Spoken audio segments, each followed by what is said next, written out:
प्रत्येक घर में गौ होते थे। गाय का शुद्ध दूध मिलता था। गाय जहां लघु शंका करती गौमूत्र, वो तीर्थ स्थान हो जाता है। गाय की बड़ी महिमा है।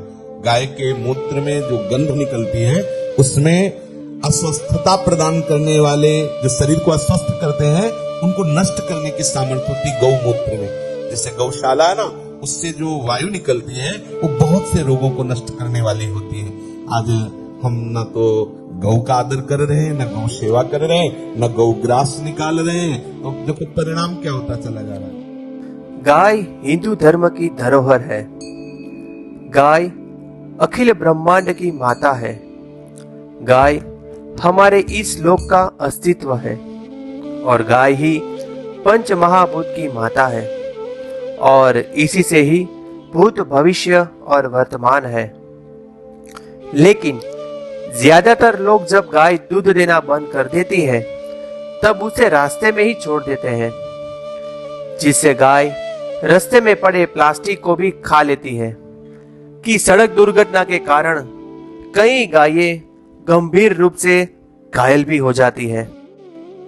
इस देवभूमि द्वारका में गायों का ऐसा अपमान अच्छा नहीं लगता है, इसलिए उसको तुरंत ही सुरभि माधव गौ सेवा चैरिटेबल ट्रस्ट में एम्बुलेंस द्वारा गाय को लाया जाता है और उसका अच्छी तरीके से इलाज किया जाता है। यहाँ भक्ति योग और कर्म योग को सेवा में जोड़ के नया आकार दिया गया है। गौ संरक्षण का कार्य पूरी श्रद्धा के साथ किया जाता है और गाय को कसाईयों से और दूषणों से बचाकर संभाला जाता है। सुरभि माधव गौ सेवा चैरिटेबल ट्रस्ट के संस्थापक और संरक्षक हार्दिक भाई वाइडा, जिन्होंने बचपन से ही गौ सेवा के कार्यों के लिए एक देवी प्रेरणा मिली है। गौ माता ने पेट बहार આવી જાય છે, એવી બીમારી છે જે વાછડીના જન્મ પછી બહાર કાઢી નાખે છે પેટ પોતાનો। તો અત્યારે પેટ અંદર કરી લેવું અને એને ઘણો બાંધેલ છે અને એની ટ્રીટમેન્ટ ચાલુ છે। તો ભગવાનની દયાથી થોડા દિવસમાં એ નોર્મલ થઈ જશે। જેમ કે ફાયદા એ છે કે આપણે અહીંથી 8 કિલોમીટર બરોડા ગામ આવે કે હાઈવે પર એક્સિડન્ટ બાઇક સાથે થયેલું છે। અહીંયા તમે જોઈ શકો, અહીંથી હાડકું ઓપન છે, ચામડી પૂરી ઓપન છે, બહાર નીકળી ગયું છે। અહીં બીજું પેટ છે, અહીં પેટ કરેલું છે, અહીંથી ઓપન છે, અહીંથી ડ્રેસિંગ કરી શકાય છે, પૂરીને કાંઈ ડ્રેસિંગ થઈ છે અને મેક્સિમમ 8 થી 9 પ્લાસ્ટર કરેલા છે। तब से गौ सेवा के संरक्षण और संवर्धन के लिए लोगों को प्रेरणा दे रहे हैं। समाज जागृति और सतमार्ग पर चलने की प्रेरणा भी देते हैं।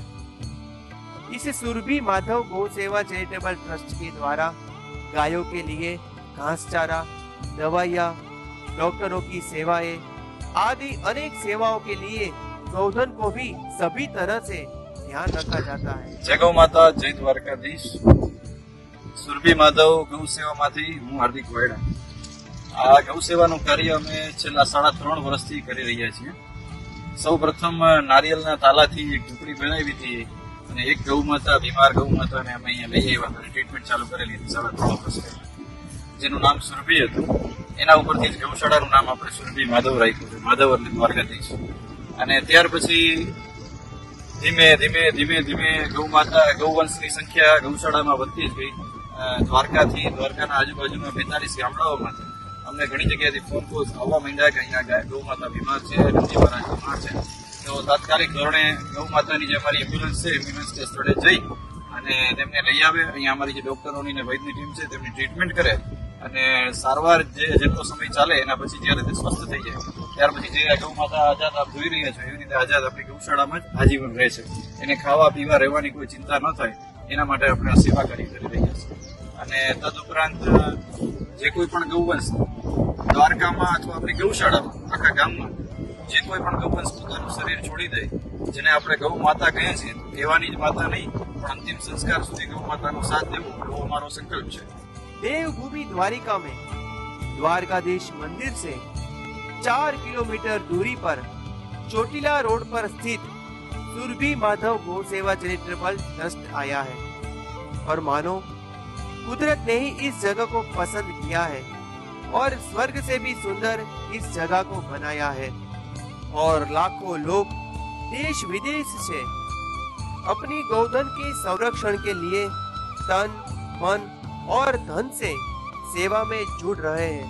तो आइए हम सब मिलकर इस सेवा के भागीदार बने। जय श्री कृष्ण, जय गोपाल। अगर आप भी हमारे इस सेवा यज्ञ में भागीदार बनना चाहते हैं तो आप कुछ इस प्रकार भी हमसे जुड़ के सेवा कार्य कर सकते हैं। एक गौ माता का पूरे साल का जो खर्च होता है वो 51,000 रुपये होता है और एक महीने का एक गौ माता का खर्च 5,000 रुपये होता है। एक बीमार गौवंश जिनका ऑपरेशन करने की स्थिति बनी होती है उनका खर्च 10,000 रुपये होता है। और एक गौ माता जो बीमार है पर उनका ऑपरेशन नहीं करना है, केवल ट्रीटमेंट की जा रही है, उनका खर्च 2100 रुपया होता है। और एक गौवंश की अंतिम क्रिया यानी कि समाधि का कार्य जिन्हें पूर्ण संस्कार कहते हैं उनका खर्च 1100 रुपया होता है। और आपको ऐसा भाव बने कि आप अपने घर में गौ माता नहीं रख पा रहे हैं पर आपको गौ माता रखनी है तो आपकी ओर से एक गौ माता हमारे गौशाला में रख सकते हैं, जिनका खर्च जानने के लिए आप हमें संपर्क कर सकते हैं। जो आपकी तरफ से एक गौ माता चुनी जाए उनका खर्च आपको जीवन भर निभाना होगा। द्वारकाधीश गौ माता राजी थશે, द्वारकाधीश राजी थશે। जय द्वारका।